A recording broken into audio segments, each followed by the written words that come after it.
How to fix you can only send messages to mutual contacts at the moment on Telegram. So hello guys, if you're also facing such issue or problem on your Telegram, here's what you need to do. So first thing, just open up your Telegram application on your device and make sure you are logged into your account. Now select the hamburger icon at the top left corner and simply click on settings. So once you're inside your settings, scroll down and click on this privacy and security option.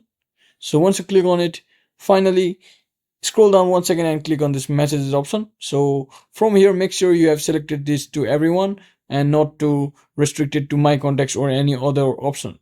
So once you do all of that, you can also try doing the same for this forward messages as well and see if it fixes your issue or not. And if it is still not fixing your issue, then in that case what you want to do is just come back to your Telegram once again and simply click on hamburger icon once again and click on settings, and just scroll all the way down and click on this ask a question option over here and simply select ask a volunteer, and you can simply start the conversation from over here.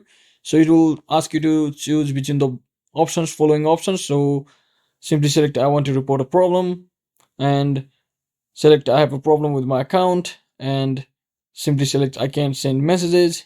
And as you can see, my account doesn't seem to have any restriction, but in your case, if there's any restriction, you can try to ask to fix them in this chat over here, and the Telegram contact team will try everything in their power to fix that issue for you so that you can easily send your message just like that. So that is it for today guys. I hope this video was helpful. If it was, don't forget to like and subscribe to the channel. See you on the next one.